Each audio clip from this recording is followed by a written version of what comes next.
안녕하세요. 세상에 이런 일이 저에게 생길 줄은 상상도 못해서 이렇게 사연을 보내게 되었습니다.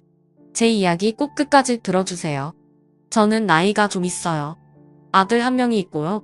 아주 어릴 때부터 학교를 가지 못하고 집안의 가장 아닌 가장으로 살아왔어요. 동생들 먹여 살린다고 허리에 아줌마처럼 애기 띠두르고 어린 동생들을 등에 업고 일을 했으니 말이지요. 그 옛날에는 지금처럼 먹고 살기 좋은 때가 아니라 시골에서는 일자리도 부족해 뒷산에 가서 드름나물 뜯고 뭐 정말 속된 말로 원신처럼 살았습니다.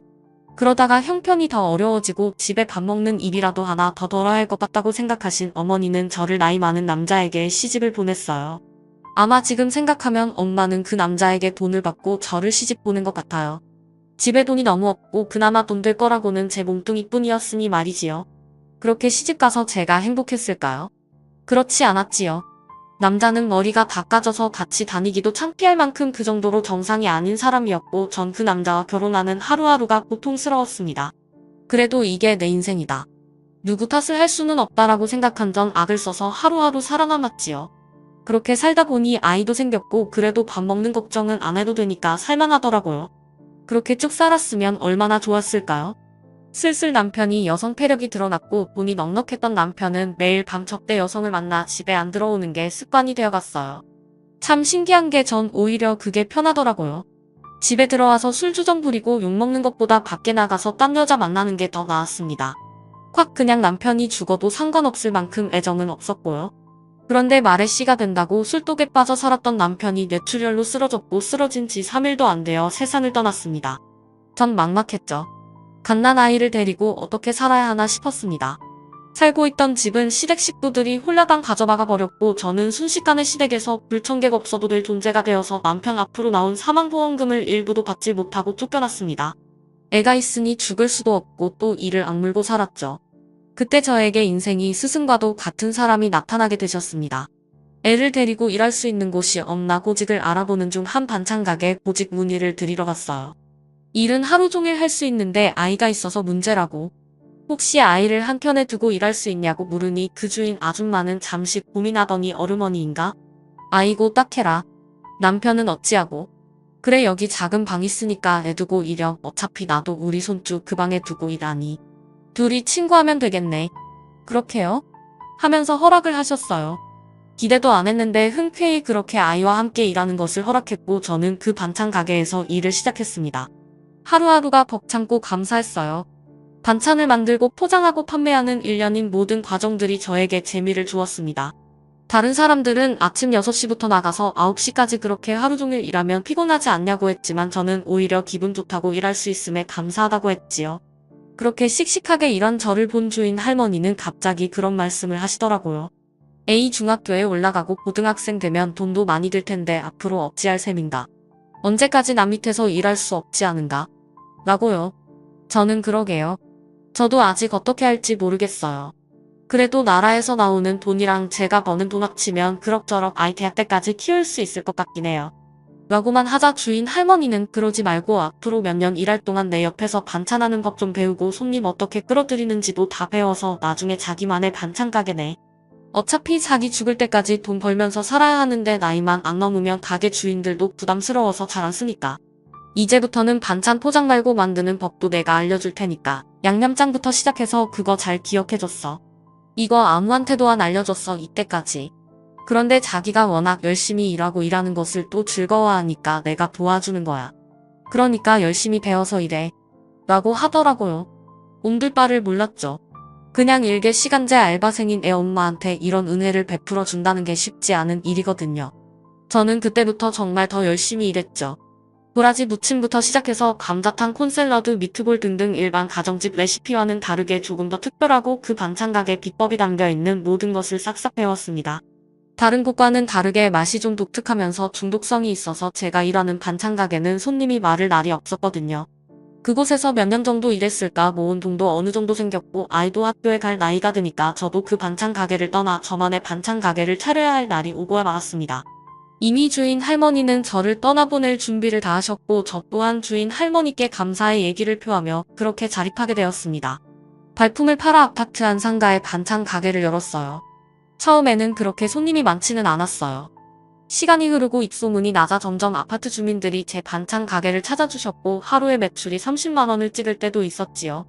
매출은 많았지만 퀄리티와 신선한 식재료를 우선시한 저였기 때문에 원재료 값이 만만치 않았고 순수익을 그렇게 많지 않았어요. 그래도 첫 월급 타서 제게 비법을 알려주신 할머니께 찾아가 은혜도 갚고 행복한 하루하루를 보내고 있었지요. 그런데 문제는 제 아들이었습니다. 아빠 없이 큰 그 녀석에게 미안해서 혼내야 할 때 못 혼내고 그렇게 키웠어요. 그게 화를 만든 겁니다. 중학교 올라가서 점점 삐뚤어진 그 아이는 동급생 학생들과 싸워서 문제를 일으키기도 했고 엄마인 저에게 막말도 서슴지 않았어요. 안 되겠다. 자식은 부모의 얼굴이다. 애가 이렇게 된 것은 내 탓이다. 생각한 전 정말 호되게 아들을 혼냈고 반찬 가게도 뒤로하고 애 교육에 심혈을 기울였지요. 아들아, 너는 절대로 남의 눈에 피눈물 흘리는 그런 사람이 되지 말구나. 아무리 돈이 많고 명예가 있어도 남의 눈에 피눈물 흘릴 사람은 절대 끝에 못 갈 수 없어. 알겠니? 라고 하면서 그 말을 정말 뼈에 새겨줄 정도로 강조를 하고 또 강조를 했어요. 그래도 저의 노력 끝에 아들은 다시 예의 바른 학생이 되는 듯 했어요. 그렇게 평화로운 나날들이 계속되어 갔죠. 반찬 가게는 감사하게도 매출이 꾸준히 났고 아들을 학교 보내는 데까지는 무리 없이 장사를 할 수 있었습니다. 매일 아침 6시에 일어나 반찬들을 손으로 다 다듬었어요. 도라지도 까있는 걸 사는 게 아니라 제가 3년 된 도라지를 사서 물에 불리고 그 껍질을 다 다듬었고 토마토 미트볼도 시중에 파는 토마토 소스를 쓰는 게 아니라 직접 찰 토마토를 사서 갈고 오레가노랑 소금 올리브유 넣고 해서 몸에 좋게 만들었어요. 손이 정말 많이 가고 하루에 팔 수 있는 양이 정해져서 어마어마하게 큰 돈을 벌지는 못했지만 그래도 몇십 년간 아들도 대학 보내고 제 집만 원도 성공할 수 있을 정도의 소소한 돈을 꾸준히 모았어요. 그간 단골 손님들 덕분에 매출이 꾸준해서 다행이었지요. 그렇게 세월이 흐르고 중학교 고등학교 철없던 아들도 훌쩍 커서 장가를 가네 많이 하니 참 많은 시간이 흐르게 된 거죠. 하지만 문제는 따로 있었습니다. 학교를 졸업하고 마땅한 취업 자리가 없어서 노가다를 하게 된 아들이 시간이 지날수록 상태가 안 좋아진 거였어요. 밤낮이 바뀌고 애가 점점 폐인이 되어간 거였죠. 그래도 그 전까지는 지가 돈 벌어서 생활을 했는데 감당이 안 되니까 허구한 날 엄마한테 돈 달라고 소리치고 반찬 가게 나와서 돈 빼가고 저도 지쳤습니다. 그러던 중 일이 터진 거예요.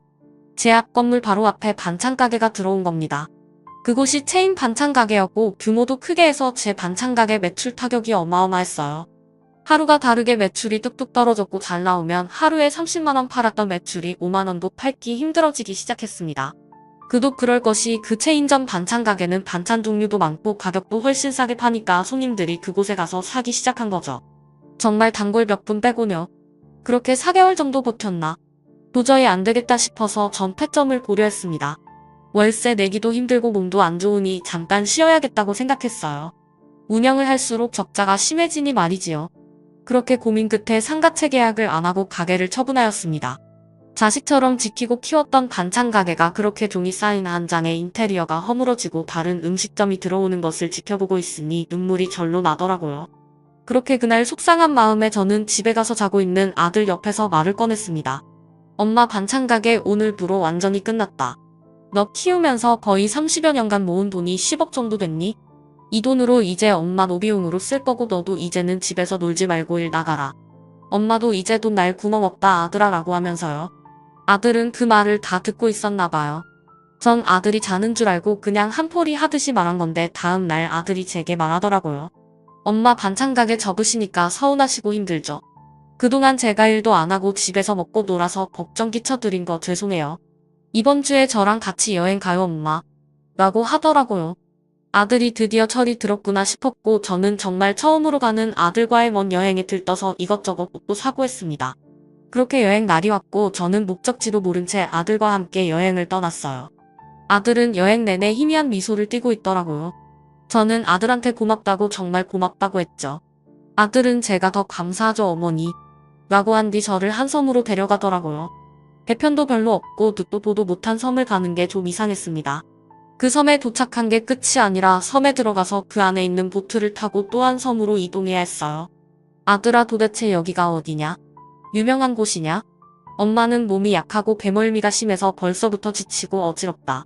가서 한숨 자야 할 것 같아. 라고 하니 아들은 어머니 그냥 자꾸 투덜대지 마시고 저 따라오세요.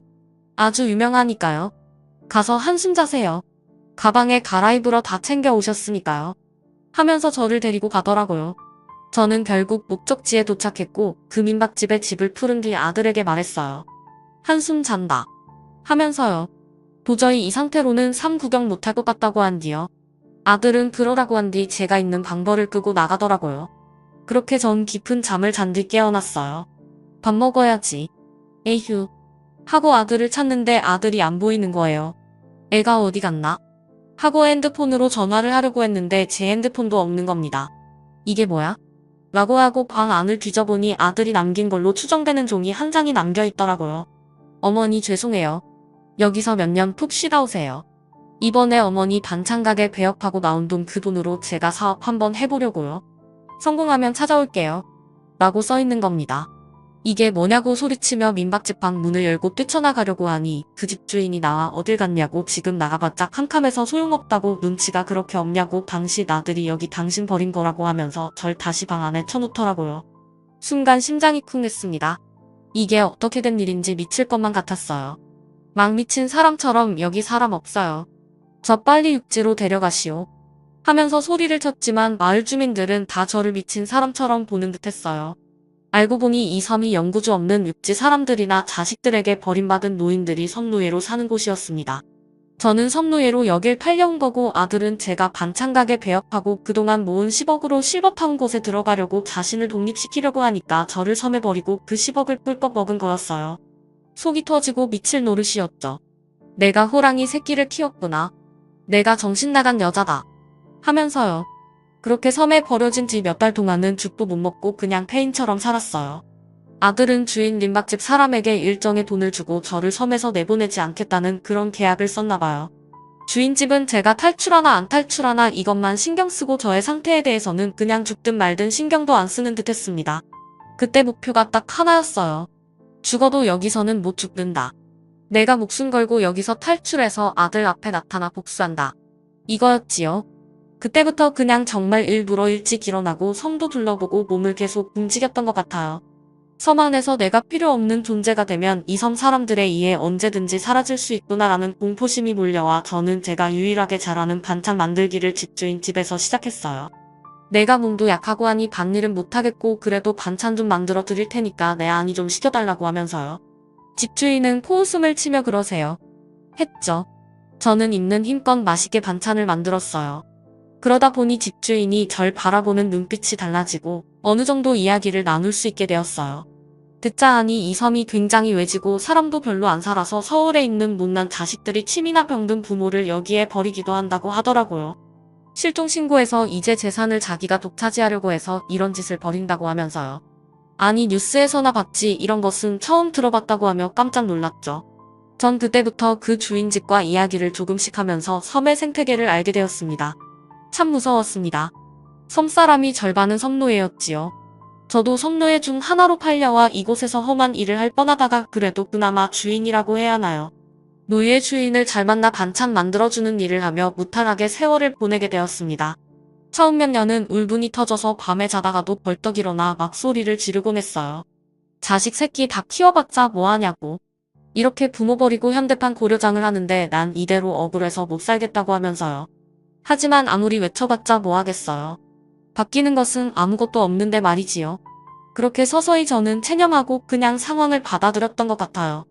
그러다 보니 조금씩 마음이 편해졌고 하루하루 잘 버틸 수 있게 되었어요. 제가 버려진 지 몇 년이 흘렀을까 갑자기 섬으로 외부인 몇 명이 들어왔다는 소식이 들리는 겁니다. 저는 또 나 같은 섬노예가 들어왔구나 생각이 들었어요. 그런데 그게 아니었던 겁니다. 사람들 말로는 서울에서 내려온 형사라는 겁니다. 섬마을 사람들은 난리가 났지요. 우리 다 들켜서 감방 가는 거 아니냐며 자신들이 섬노예를 숨기기 시작했습니다. 저는 그 사실을 듣고 그 사람들을 붙잡아서 나 좀 살려달라고 해야겠다 마음을 먹었어요. 그래서 주인집 몰래방에서 뛰쳐나와 섬 뒤편 냇가로 달려가는데 한 남자 두 명이 갑자기 저를 쫓아오는 겁니다. 저기요 저기요 라고 하자 저는 두려운 마음에 막 뒤도 안 보고 더 달려갔던 것 같아요. 그런데 늙은 노인네가 뛰어봤자 젊은 남자들에 비교할 수가 있나요? 순식간에 잡혔고 저는 그 순간 바닥에 주저앉아 싹싹 밀었던 것 같아요. 제발 살려주시오. 제발 내가 서울로 꼭 가야 한다니. 내가 지금 여기서 죽을 수는 없다니요. 제발 나를 그 육지에서 넘어온 형사를 만나게 해주오 하면서요. 그러자 그 남자 2명은 아주머니 진정하세요. 심호흡하시고 저희 아주머니 해치러 온 사람 아닙니다. 김순자 씨 되시죠? 저희 아주머니 찾으러 온 거예요. 벌써 여기에 형사 왔다고 소문났어요. 장난 아니네. 일반복 입고 왔는데 아주머니 저랑 서울 가셔야 해요. 지금 여기 서울경찰서 난리 났습니다. 빨리 저희랑 같이 가요. 어쩌면 좋아요. 아휴 한 번 더 말해주세요. 나를 찾으러 왔다고요? 서울에서 그게 진짜요. 하면서 저는 어리둥절했고 자세한 이야기는 섬 밖에 나가서 말하자는 형사의 말에 저는 그 형사들을 따라한 보트를 타고 다시 큰 섬으로 넘어갔고 거기서 안전한 배편을 타고 이야기를 듣게 되었어요. 알고 보니 제 아들이 엄청난 범죄 조직단 뭐라고 말해야 하나요? 그러니까 뭐 한국인도 껴있고 저기 필리핀 동남아 쪽에서 일하는 범죄란도 껴있고 해서 전화로 사람들 속여서 돈 뺐거나 아니면 사기치는 그런 일을 했다고 하더라고요. 아들은 절 버린 뒤 바로 그런 조직단에 들어가 몇 년간 활동을 하다가 짬이 차서 위쪽으로 올라갔고 한국에 필리핀을 오가며 그런 일을 해서 어마어마한 돈을 번 거예요. 애가 하라는 취업은 안 하고 하루하루 돈 없어서 골골대니 아예 이런 검은 돈을 만진 일을 시작한 거였습니다. 그 말을 듣자마자 심장이 쿵 떨어지더라고요. 그래도 4배 아파 키우니까 그런 일이 연루되었다는 게 전 끔찍했습니다. 전 형사에게 말했죠. 어떻게 날 찾았냐고. 내가 여기 있는 걸 어떻게 알았냐고 물었지요. 형사들은 그러더라고요. 제가 여기 섬으로 팔려온 그날 서울로 간 아드님께서 어머님 통장에 있는 수억을 차명계좌로 옮겼고 그 차명계좌가 범죄계좌로 이용되어서 저희가 신고를 받고 그때 그 금융거래 내역을 추적했다. 그런데 그 돈이 이 섬으로도 흘러온 것 같아서 추적하던 끝에 아드님이 어머님을 이렇게 버렸다는 사실을 알게 되어 지금 찾아온 거다. 어머님 통장에 있던 그 10억이 지금 우리 사건에서 큰 역할을 했다고. 지금 아주 난리가 났다고 하는 겁니다. 무슨 난리가 났냐고 하니까 재정 재산이 범죄금으로 쓰였는데 그 범죄 수익이 코인, 무슨 코인으로 다 전환이 되었다는 겁니다. 그런데 그 코인이 10여 년간 엄청나게 상승을 해서 제 돈이 수십 배가 불어났다는 거예요. 이걸 찾으려면 원래 조인을 찾아야 하는데 그게 저였고 절 찾으러 온 거죠. 본인은 이 범죄에 가담한 적이 없고 이용당한 거라고 증언을 해야 한다고 하더라고요. 그래서 사람들은 절 찾기 위해 총력을 했다고 섬에 있던 저를 발견한 겁니다. 저는 깜짝 놀라서 그게 진짜냐고 물으니 맞다고 하더라고요. 가서 보니까 그 10억이 10배가 넘게 올라 있었어요. 저는 생전 처음 들어본 무슨 코인이라는 것으로 되어 있다는데 그런 건 잘 모르겠고 전 형사에게 말했죠. 거기 섬에 있는 사람이 절반이 성노예라고 제발 한번 거기 전수조사 좀 해서 거기서 나처럼 불쌍하게 갇혀있는 사람들을 살려달라고 막말했습니다. 형사들은 말하더라고요. 그건 아마 그 관할 지역 경찰과 형사들이 수사를 해야 하는데 일단 접수는 해놓겠다고 하는 겁니다. 안 된다고 접수하는 것만으로는 안 되고 적극적으로 수사를 해서 그 섬 사람들 싹 다 벌주고 노예를 구해야 한다고 무릎을 꿇고 빌었습니다. 형사들은 알겠다고 정말로 자기들이 그럼 책임지고 다 까발리겠다고 하더라고요. 안심을 한 전 수사 증언에 적극적으로 참여했고요. 아들은 결국 징역형을 받아 지금 옥살해를 하게 되었습니다. 너무나 미운 아들을 보고 전 말했죠. 내가 어찌 애미를 버리냐. 그깟 돈 때문에 이 애미를 평생 키운 애미를 섬노예로 팔아버려. 너는 고려장을 한 개야. 도대체 왜 그런 거야? 왜 어차피 내가 죽으면 다 내 돈이 될 건데 뭐가 그리 급해서. 니를 업어 키우고 널 위해 살았던 엄마를 버리니 내가 사람이냐. 짐승이지. 라고 말하니 아들은 고개를 푹 숙이고 말하더라고요. 어머니 제가 뭐에 씌인 건지 모르겠습니다. 그냥 그때 반찬가게 폐업하고 생긴 돈을 제가 가지고 사업을 하고 싶었어요. 제가 돈 달라 하면 당연히 안 된다고 화를 낼 엄마 모습이 뻔하니까 눈이 획 돌아서 그런 패륜짓을 저지른 것 같습니다. 저를 용서하기 힘드시겠지만 못난 아들 더 이상 맘에 담아주지 마세요. 전 그냥 쓰레기인 것 같습니다. 여기서 평생 반성하고 참회하고 저 때문에 상처 입은 피해자를 생각하며 살려고요. 어머니한테도 죄송합니다. 면목 없습니다. 라고 하더라고요. 애간장이 끓었고 내가 무슨 죄를 지어서 이런 고통을 받나 싶었습니다. 하지만 냉정해져야 했어요. 전 말했죠. 달게 벌 받으라고. 그곳에서 자유도 한번 뺏겨보고 내 엄마가 섬에서 받았을 고통을 곱씹으면서 완전히 새 사람이 되어서 나오라고. 인간은 같은 실수를 되풀이하지만 제발 내만큼은 이제 그러지 말라고 따끔하게 말했습니다. 그리고 또 한 마디 덧붙였죠. 내가 내 돈으로 코인인가 뭔가를 해놨던데 그 돈이 어마어마하게 불었다는 거 너도 알고 있을 게다. 아마 통장 출금이 막혀서 그동안 그 돈 빼고 싶어서 팔통통 굴렀을 텐데 그 돈 내 앞으로 한 푼도 안 갈 것이니 꿈 깨고 출소해서는 작은 일이라도 하면서 깨끗한 돈으로 살아. 그 돈 나도 안 쓸 거고 내가 죽으면 사회에 다 기부하는 것으로 유언 남길 거니까 절대로 넘보지 말아라. 그리고 엄마는 이제 너와 연을 끊을 거야. 아무리 잔인해도 내가 한 짓만큼 잔인하겠느냐? 난 당최 이해가 안 된다. 아빠 없이 살아도 아무리 그랬어도 해서는 안 될 일이 있는데 할 말이 없구나. 하면서 아들과 연을 끊었습니다. 아들은 돈 이야기가 나오자마자 또 눈이 뒤집혀지더라고요. 그 모습을 본 순간 아이놈은 걔가 천선할 수가 없겠구나 싶었고 생각이 들었죠. 내가 괴물을 키웠구나. 아주 내 뱃속에서 이런 괴물이 태어난 게 믿기지가 않는구나. 저는 제 앞으로 되어 있는 그 돈을 제가 죽기 전에 쓸 만큼을 제외한 모든 금전을 다 기부하기로 해놨습니다. 그리고 일부는 저와 함께 섬노예로 살게 되었던 그분들 돕는 데 쓰려고 이미 준비까지 다 해놨어요. 수사가 마무리된 후에 전 그때 그 형사님께 찾아가 섬노예 사건을 해결해달라고 끝까지 지켜볼 거라고 매일같이 말했더니 결국 그 지역 형사계에서 몸을 움직였고 그 섬에 있던 노예들이 다 탈출할 수 있게 되었다고 하더라고요. 저를 감시했던 그 섬 노예 주인도 처벌을 받았지만 큰 처벌은 아니었습니다. 벌금형 정도였죠.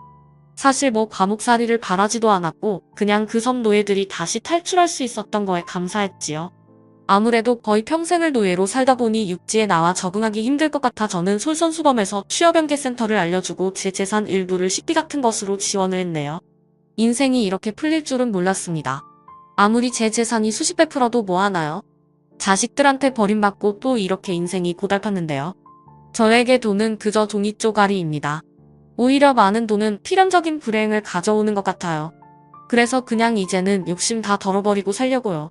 세상에 어떻게 이럴 수가 있는지. 하여튼 제 사연 들어주셔서 감사합니다. 마지막으로 한마디 올리자면 살아있을 때 재산들 확실히 해주세요. 늙으면 자식들이 어떻게 변할지 모릅니다. 저도 평생을 좋은 엄마로 살아왔다고 자부했는데 하나 남은 아들이 이렇게 저를 버릴 줄은 꿈에도 몰랐습니다. 수사하면서 알게 된 일인데 이런 일이 한두 번이 아니라니까 저만 당한 게 아니었겠지요. 지금도 글 쓰면서 어이가 없네요. 이 늙은 내 돈을 뺏어서 호의호식하라는 그 신부가 미워 죽겠습니다. 여튼 저도 제가 이렇게 될 줄은 꿈에도 몰랐네요. 감사합니다.